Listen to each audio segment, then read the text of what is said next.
this video, I'm gonna teach you how to master detachment because it's way easier than you think. Every area of my life, if I have a conversation once, I'll have a conversation twice, but on the third time, I'm gone. I have 3 tips for you. The first is to prioritize your alone time. In one of my favorite books, The Atomic Habits, you don't even have to read it because I'm gonna tell you what the book says in 1 sentence.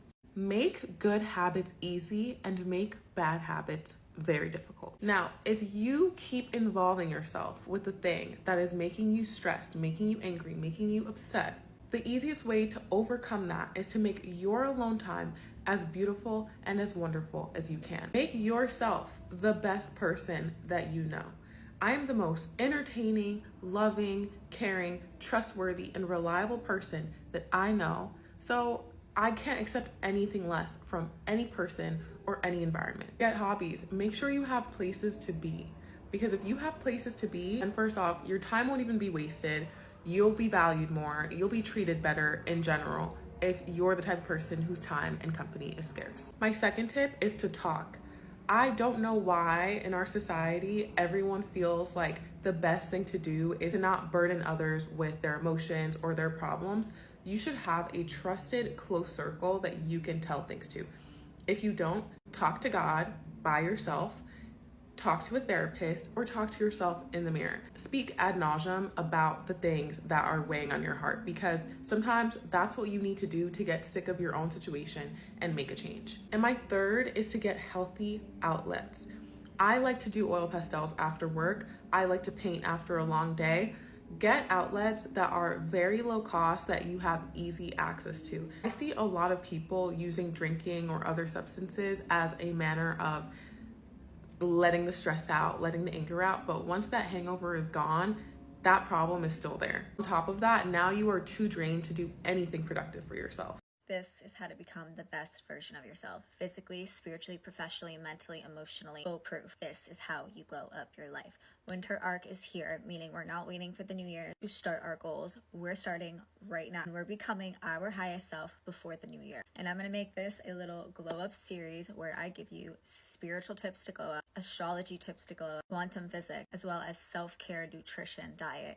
I'm going to give you it all, and I'm going to tell you what I do. I'm going to give you all the steps. So in this video, let's talk about the number one thing. First, you're going to get out your journal and a pen, or you can also do this on your notes app on your phone. One side, one piece of paper, you are going to write down all of your goals, all of your manifestations, everything that you want out of life, and like dream big. It's just brainstorming. You're just going to have everything that you want on a piece of paper so you can actually physically see it. And then you are going to give yourself an alter ego name. Your alter ego, this is like Alexi 3.0. This can be a completely different name. Like my alter ego could just be Gigi, my middle name, or it could be Alexi 3.0, or I can even be like Amber, like whatever. Pick an alter ego name. This is going to be your highest self. This is the person that has all your goals, that has all your manifestations, that has all the success, that has the dream body that you want, that has the marriage that you want, that has absolutely everything that you want. Now that you have the name of your alter ego, you are going to create what I like to call an identity audit. So step number 1 is you are going to write down every single facet of this alter ego, of this highest self. As in, what are their habits? What are their routine? What does their morning routine look like? What does their night routine look like? What do they eat? How do they work out? How many times a day do they work out? What does their body look like? Are they toned? Are they healthy? What does their hair look like? How long is their hair? What color is their hair? How long is their eyelashes? How white are their teeth? What's their night routine look like? Do they meditate every day? Are they in a relationship? Are they married? What kind of car do they drive? How do they walk? How do they carry themselves? How do they feel on a day-to-day basis? What does their success look like? How are they doing in their business? How much money do they have in their bank account? I want you to get extremely detailed. What are their hobbies like? What's their social life like? What are their friends like? What are their personality traits? Are they outgoing? Are they social? Are they charming? Are they charismatic? Are they kind? I want you to write absolutely everything. This is your alter ego. This is your highest self, and this is the person that you are becoming. Now, once you are super clear on who this person is, on a separate piece of paper or on another note, you are going to create an audit of who you are at this very moment right now, which is going to become your past. and you are going to write every single one of those facets, matching them up to your highest self. So what's your morning routine look like right now? Your night routine look like right now? How often do you go to the gym? What do you eat? How do you feel right now on a day-to-day basis? What's your job look like? What's your success look like? Are you in a relationship? Are you happy? Like, write down all your traits, write down all your habits, write down all your patterns, write down all your fears, all your anxieties, write down everything about yourself. You're going to take these two things and you are going to compare them. You're going to compare who you are right now, your past, and your highest self. What's the difference? What's the difference in the morning routine? What's the difference in the night routine? You are going to write down on another piece of paper what you are taking out from your life, what you are letting go of, what you are releasing from, what you are not doing anymore. You're going to cross this out. And then you're going to ask yourself, what do I need to be doing right now that my higher self is doing that I'm not doing? That is what you are going to add into your schedule on a day-to-day basis. If your highest self meditates every morning, you meditate every morning. Meditating every morning is so beneficial, not only spiritually, but when you're meditating and you're manifesting and you're visualizing right when you wake up as well as right when you go to bed at night, that is when your brain is more susceptible to the information that you are taking in. And therefore, you can vibrate at the exact vibrational frequency of your manifestation of your higher self. So make sure you meditate. I'll also be talking about this in another video, explaining how to do it. But now you're going to go to ChatGPT. Super easy. Just plug in all the things that your higher self does into ChatGPT and ask it to create a schedule for you. And you can take that as a roadmap and then create your own daily schedule with everything that your higher self does. You're not doing anything that your higher self will not do. Now, the most important part, like, I cannot stress this, the most important part, you are now going to switch your mindset. You are going to switch your energetical field into becoming your highest self. Now, how do you do that? When you wake up tomorrow morning, you are going to set the intention that when you wake up, you are living life through the lens of Alexa 3.0. You are living life through the lens of Gigi. You are no longer this past version of yourself. She no longer exists. Hold a funeral for her if you want. Do a releasing cleansing ritual, whatever it is that you want to do, literally say goodbye to her. She's done. You are going to wake up as this new version of yourself. And when you go throughout your whole day, you are going to think and you are going to feel like your higher self. You're going to make your decisions based on your higher self, not based on what your current reality physically looks like. Because listen, manifestations will never come true unless we get there first from the inside. Once we switch our mindset, once we switch our energetical frequency, things will change in our physical reality. And most importantly, feel what it is that your higher self would feel. What we feel, what we think, what we pour energy onto grows, it expands. We change our thought process, we change our perceptions from within first. Now, Neville Goddard, a very popular manifestation technique, sometimes it's hard to change a specific emotion. Like if we're feeling sad, like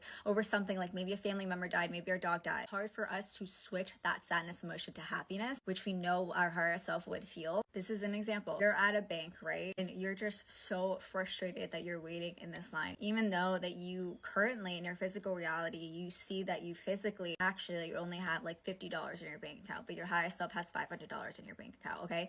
You're standing in the side and you're frustrated and you are sad. And maybe you just got broken up with, maybe you just had a bad day. Maybe you just spilled some wine on your shirt. I don't know, whatever it is.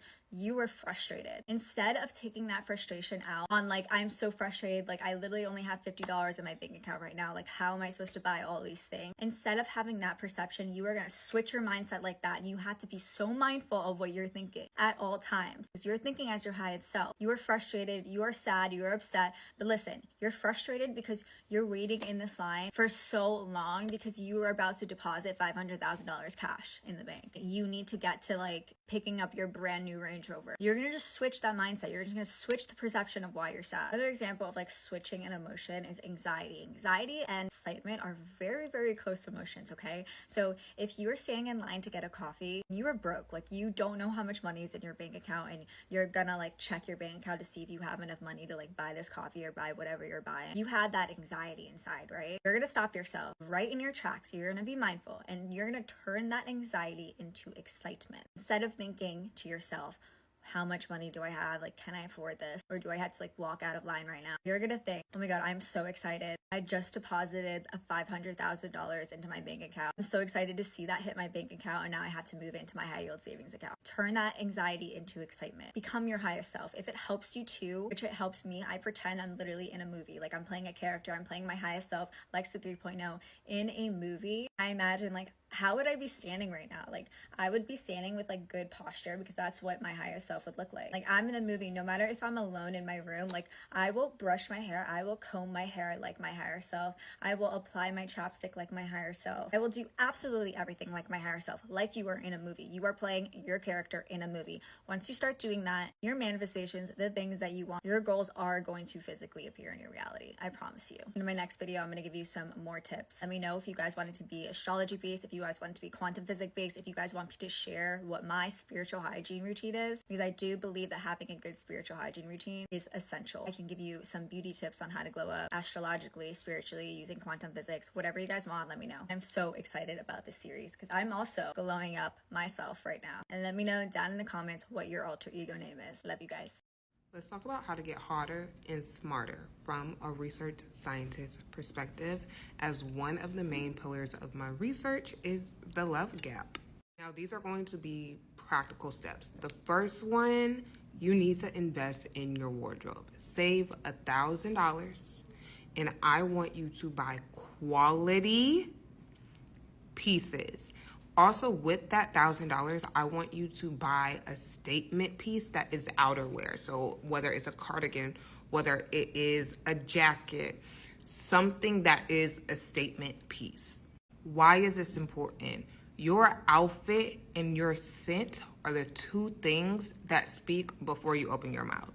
And so how you carry yourself, how you look, really plays into effect when we are talking about social mobility in higher realms of academia and also the corporate realm. This is going to be more important in the corporate realm than it is in academia. But if you're trying to get to those exclusive events, get into these exclusive parties and dinner parties, the main thing that you will notice is everybody's outfit. Everybody's outfit is well tailored and of quality pieces. The Zara outfits are not going to fly if you want to stand out in that room, unless you just know how to style down, which most people do not, if we're being honest. Next step is to elevate your vocabulary. Change out different words. And I tell the students that I work with, now, when we are writing, are you sad or were you embittered? Were you angry or were you white with rage? You need to be able to elevate your language. Also, have a mind where you're always learning. Having that lifelong learner quality and characteristic of yourself really is going to take you a long way, and you need to stay up to date with current news. What is currently happening? You need to be able to know what's happening in the world around you and not just what is happening in your personal life. Also, you need to get out there. You got to get outside, okay? Instagram, TikTok, LinkedIn, whatever social media platform that you are chronically online, you need to get outside. The people are out there. They're out at the parties. And I don't know where this notion came from, where the corporate people don't party or you just got to study hard. If you have ever read any book from Toni Morrison, Bell Hooks, talk to anybody that works in corporate, one of the main attractions of corporate is the parties. The law Christmas parties, the Deloitte Consulting Christmas parties. People are partying. They're making a lot of money and they're partying as well. You have to have that social skill. And the only way you hone your social skill, you got to get out there. You got to be the first to initiate the hello. You have to be the first to throw the compliment if you are scared. And if you want people to throw the first compliment to you, you have to have the looks to kill. Hair has to be done. Makeup put together. Men, your suits have to be well tailored. Just get 1-2 suits. You can rotate them. Okay, people won't know. But you have to be well polished at all times. If this is important to you, especially when we are talking about social mobility, you truly don't know who you will meet. And all of the most influential people that I have met and that are widely known in the celebrity realm, tech realm, corporate realm, and I'm talking the CEOs, the CMOs of the biggest companies in the world, I have met them, I have held conversations with them.